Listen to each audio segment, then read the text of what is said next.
أطفال وشباب كتير بيتعاملوا مع الصلاة على إنها رياضة.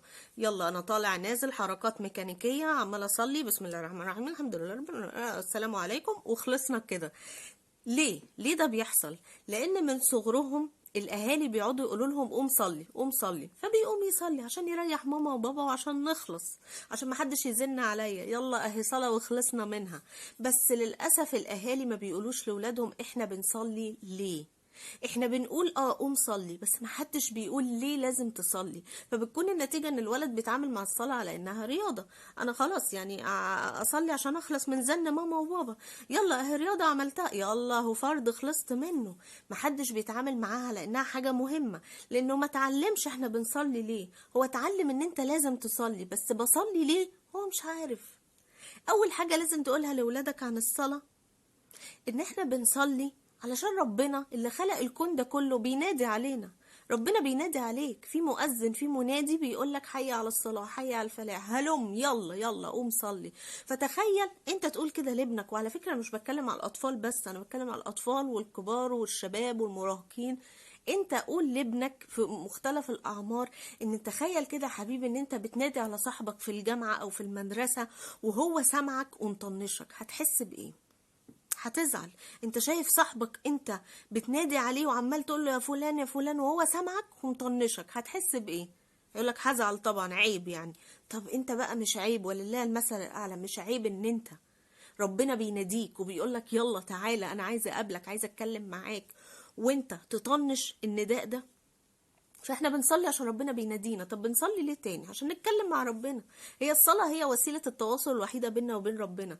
انت مش فاهم، وشباب كتير والله وناس كبيرة مش فاهمة ان احنا في سورة الفاتحة ربنا بيرد علينا.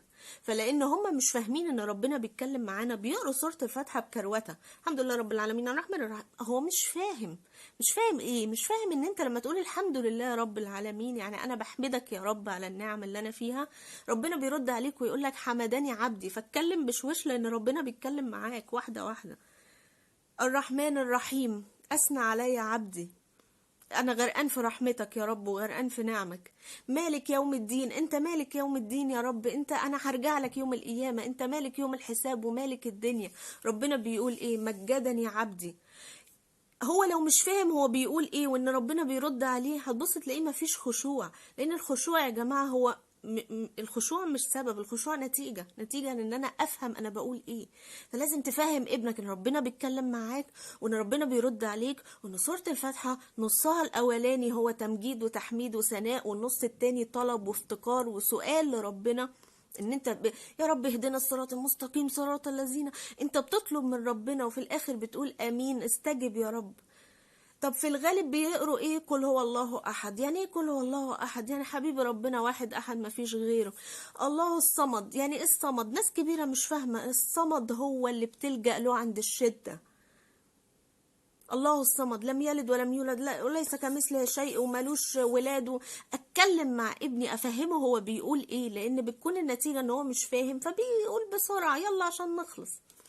طيب بصلي ليه؟ علشان اطلب من ربنا، عشان اتكلم مع ربنا واقرب له واطلب منه اللي انا عايزه. هو انت يا حبيبي انت تقول كده لابنك؟ هو انت يا حبيبي انت يا حبيبتي مستغنيه عن ربنا؟ مالكيش طلبات؟ لا طبعا يا بابا انا عايزه اجيب اللعبه الفلانيه، او لو كبير انا عايزه اتجوز البنت الفلانيه، انا عايزه اجيب شقه، اجيب عربيه، انا ليا طموحات. طب صلي عشان تطلب من ربنا. واقرب ما يكون العبد لربه وهو ساجد. فانت اقرب ما تكون لربنا وانت ساجد، اسجد واقترب، فاسجد واقترب. عايز تطلب من ربنا اسجد يا حبيبي. النبي قال ان اقرب ما يكون العبد لربه وهو ساجد فاكثروا الدعاء. انت هتطلب ازاي؟ لازم تصلي وتسجد علشان تطلب من ربنا اللي انت عايزه. آه عشان ربنا يغفر لك ذنوبك. بنصلي ليه؟ عشان ربنا يغفر لك ذنوبك. وما تقولش انا ما عنديش ذنوب، انا ما بعملش حاجه غلط. ما فيش حد ما بيعملش حاجه غلط، كلنا بنعمل غلطات. الانسان جبل اصلا مخلوق اصلا على انه يغلط ويتوب يغلط ويتوب، فكلنا بنعمل غلطات سواء كبيره او صغيره. ممكن يكون ابنك بيمارس العاده السريه، مصاحب بنات في الجامعة أو في المدرسة، ممكن يكون متخيل بدماغه إن طالما أنا بعمل الحاجات الحرام دي ما ينفعش أقف قدام ربنا وأصلي، أنا أتكسف من ربنا. فأنت دورك أو دورك كأم إن أنتوا تفهموهم إن مهما كنت حبيبي بتعمل ذنوب لازم تصلي علشان ربنا يغفر لك ذنبك، علشان الصلاة للصلاة بتكفر الذنوب اللي ما بين الصلاتين. لازم أشرح له إن ده حديث للنبي، وإن النبي قال الصلوات الخمسة والجمعة للجمعة ورمضان لرمضان مكفرات لما بينهم إذا اجتنبت الكبائر. وانت بتعملش كبائر، انت بس بتعمل شوية ذنوب، فالصلاة للصلاة دي هيكفروا لك اللي بين الصلاتين. اتكلم معاه يا جماعه، افهمه ان مهما كنت بتعمل ذنوب صلي، هي الصلاه هي اللي هتنهاك عن الذنوب دي. ما تقولش انا مكسوف من ربنا، احنا بنفر الى الله مش بنفر من الله، احنا بنجري على ربنا مش بنجري من ربنا.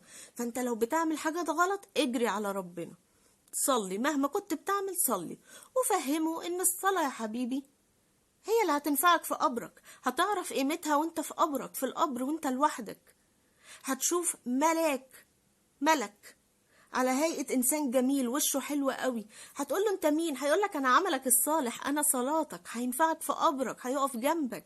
الصلاة هي اللي هتقف جنبك في القبر. وأخيرا مهم جدا يفهم إن الصلاة هي الركن الوحيد اللي ما فيهوش رخصة. يعني حضرتك لو الحج مثلا لمن استطاع إليه سبيلا، أنت لو مش قادر مش مشكلة خلاص، بس الصلاة هتصلي.